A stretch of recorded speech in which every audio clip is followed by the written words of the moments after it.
they sent the boys to the school. So lots of village you visit, the girls play or working around, no boys. I thought it was very strange before. Now I realize girls had no chance for many, many poor countryside.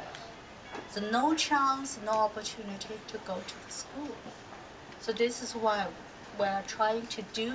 I have with my charity called the Mother's Bridge of Love, and we try to build up the picture books library for children. So this year we're going to set up the number 4 picture libraries for kids. If you could help, that would be wonderful. Because so many deep countryside, no one could teach kids read and write. But if they have a historical picture books, you know, this really worked. And the girls hold the book to their parents or grandparents, say, look, their girls can have the same things as the boys. Or look, the girls reading books. Or the girls have been hugged by the mothers. So they could have an equal life. So that is really worked. I think as situation getting better, if their living condition improved, if they could be educated, it's getting better. But I'm not quite sure in the deep countryside in the west part of China. I believe from our research with France and with the United Nations, there are more than 4 million people still living in the nowhere. It's like 800 years ago. I read there was a report from 2007 saying that by the year 2020 there will be around 30 million more men in marriageable age than women. How do you see this affecting the Chinese society? Actually, if you read The Economist in the March, there is a session talk about this by the experts, not just China. Actually, India. Singapore, Japan, Korea, South Korea and Korea, and Malaysia, Indonesia, we all had the same problem now already. I was very shocked when the journalist from Singapore told me when they married, they really struggled 2 things. One is have to live with a mother-in-law, which is very difficult. And another thing is have to try to have a first child as a boy, because otherwise you can lost your power or position in the family. In Singapore, that I was very surprised to know. I know Malaysia or Japan, China has the same situation. I thought that Singapore population is a more educated, and a better quality compared to other nations. But they said that we still living this kind of beliefs. So that in China, if you travel in the Beijing and Shanghai, this kind of modern city, we have 400 big cities, and 30 of them are more than 5 million people. Very big country, and life there, I have to say, is quite equal between the boys and the girls, because this kind of beliefs, and the people use modern technology to choose the sex, and also lots of people to give the abortion when they found it was the first child is the girl. So this is why in some city or town, boys are much more than girls. In Singapore, same, Malaysia and Japan, same. But if you go to the countryside, I'm not very worried about the balance for a whole nation, because in many countryside, in China, they still have a lot of the girls there, because people still waiting for the boys, or they don't know the birth control. Big families are still there. But my argument is, if in the city, well-educated boy can't find the girl from the city, they have to find a girl from the countryside. So those mothers hardly being educated. So that could affect the quality of the population. So actually now, it's from my researching at the moment, it's happened already. So many young men, they married the women who come from the countryside.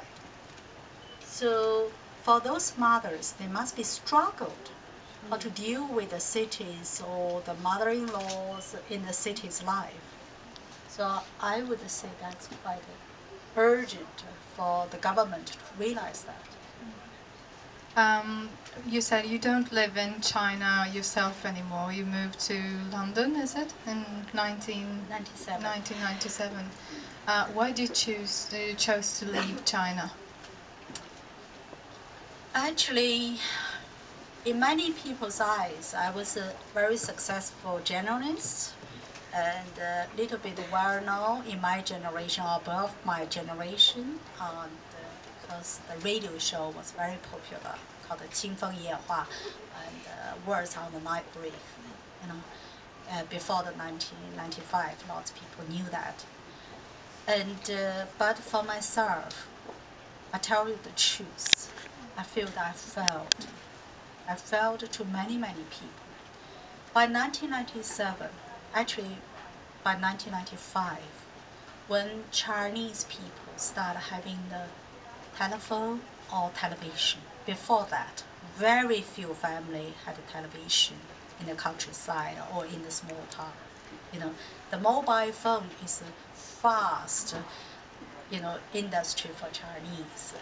So when the people started calling me, and that really got me, because there are about 4 women from 1995 to 97. They called me, afterwards they killed themselves. So I was very upset, and the next morning a policeman come to me say, Xinran, we found the body, okay? There's something about you with the body. And they come right, and they make the blood with the cross on my face. With that time in many corner shop or public place, we have this kind of flying things, information for people listening to the radio. It's part of the education for nation as well. So my photo was there with other radio presenters. And someone killed themselves, but they make a special mark on my face. Then I realized the woman called me the day before. So that really made me think, why they call me before they kill themselves? Because they need help. But why they still kill themselves after calling me? Because I didn't help them. So after number 4 woman commit suicide, I feel that I really can't go on. That was February of 1997. I couldn't sleep. I have to take a sleeping pill, 8 pills a night. I really can't go on.